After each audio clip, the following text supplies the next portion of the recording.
प्रथम अंश अध्याय 3 ब्रह्मदेवांकडून सृष्टीची निर्मिती. सृष्टीची मूलभूत तत्वे निर्माण झाल्यानंतर भगवान श्री विष्णूंच्या आज्ञेने ब्रह्मा सृष्टीचा विस्तार करण्यास प्रारंभ करतात.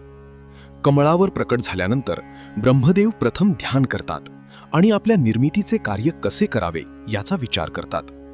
त्यांना जाणवते की हे कार्य त्यांच्या स्वतःच्या शक्तीने नव्हे तर भगवान श्री विष्णूंच्या कृपेनेच पूर्ण होणार आहे. प्रथम निर्मिती. ब्रह्मदेव सर्वप्रथम स्थावर सृष्टी निर्माण करतात. या सृष्टीमध्ये पर्वत, वृक्ष, वेली, वनस्पती आणि विविध प्रकारची झाडे यांचा समावेश होतो. ही सृष्टी जीवनाने युक्त असली तरी ती स्वतःहून हालचाल करू शकत नाही. यानंतर ते तिर्यक योनीची निर्मिती करतात. यामध्ये पशु, पक्षी, सर्प, जलचर आणि इतर प्राण्यांचा समावेश होतो. प्रत्येक जीवाला त्याच्या कर्मानुसार वेगवेगळे शरीर आणि स्वभाव प्राप्त होतो.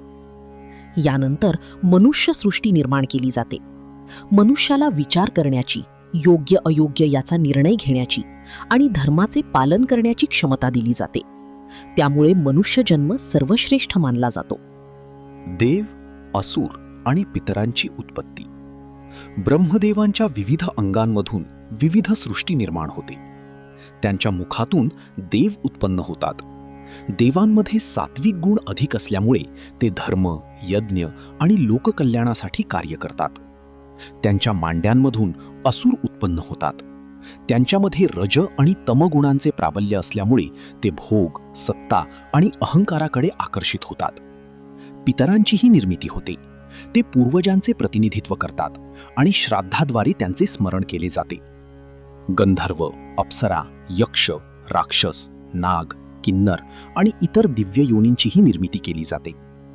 पराशर ऋषी सांगतात की या सर्वांची उत्पत्ती जरी वेगवेगळी वाटत असली तरी त्यांचे मूळ एकच आहे, भगवान श्री विष्णू. 4 कुमारांची कथा. ब्रह्मदेव आपल्या मानसपुत्रांची निर्मिती करतात. त्यांच्यापासून 4 महान कुमार जन्म घेतात. सनक, सनंदन, सनातन, सनत कुमार. ब्रह्मदेव त्यांना प्रजोत्पत्ती करण्याची आज्ञा देतात. परंतु हे 4ही कुमार संसारात न अडकता ब्रह्मज्ञान आणि तपश्चर्या स्वीकारतात. ते आयुष्यभर ब्रह्मचारी राहण्याचा संकल्प करतात. त्यांच्या वैराग्यामुळे ब्रह्मदेवांना काही काळ निराशा वाटते, पण पुढे त्यांना समजते की ज्ञान आणि वैराग्य हे सुद्धा सृष्टीच्या संतुलनासाठी तितकेच आवश्यक आहेत. रुद्राचा अवतार.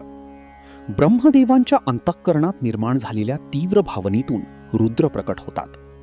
रुद्रांना सृष्टीतील संहार आणि परिवर्तनाचे कार्य सोपवले जाते, कारण निर्माण, पालन आणि संहार या तिन्ही प्रक्रिया अखंड सुरू राहिल्याशिवाय विश्वाचे संतुलन राखले जाऊ शकत नाही. सृष्टीचे तत्वज्ञान. पराशर ऋषी स्पष्ट करतात की प्रत्येक जीव आपल्या पूर्वकर्मांनुसार जन्म घेतो. कोणी देव, कोणी मनुष्य, कोणी पशु किंवा इतर कोणत्याही योनीत जन्माला येतो. या सर्वामागे कर्माचा अचूक नियम कार्यरत असतो. मनुष्याला मात्र एक विशेष संधी मिळते. तो सत्कर्म, भक्ती आणि ज्ञानाच्या सहाय्याने मोक्ष प्राप्त करू शकतो. या अध्यायातील प्रमुख पात्रे: भगवान श्री विष्णू, ब्रह्मदेव, सनक, सनंदन, सनातन, सनत कुमार, रुद्र. मुख्य संदेश. सृष्टीतील प्रत्येक जीवाला निश्चित उद्देश आहे. देव, असुर आणि मनुष्य यांच्यातील मुख्य फरक त्यांच्या गुणांमध्ये आहे. ज्ञान आणि वैराग्य हे भौतिक संपत्तीपेक्षा श्रेष्ठ आहेत. मनुष्य जन्म हा आत्मोद्धारासाठी सर्वोत्तम आहे. कर्मानुसारच प्रत्येक जीवाला त्याचा जन्म आणि जीवन प्राप्त होतो. जीवनातील शिकवण. या अध्यायातून आपल्याला समजते की प्रत्येक व्यक्तीचा स्वभाव, परिस्थिती आणि जीवन प्रवास वेगळा असला तरी सर्वांचे मूळ परमात्माच आहेत. मनुष्याला विवेक, धर्म आणि भक्ती यांची देणगी मिळालेली असल्यामुळे त्याने अहंकार, लोभ आणि क्रोध यावर विजय मिळवून सदाचाराचा मार्ग स्वीकारावा. ज्ञान आणि वैराग्य यांचा स्वीकार केल्यास जीवन अधिक अर्थपूर्ण आणि शांत होते.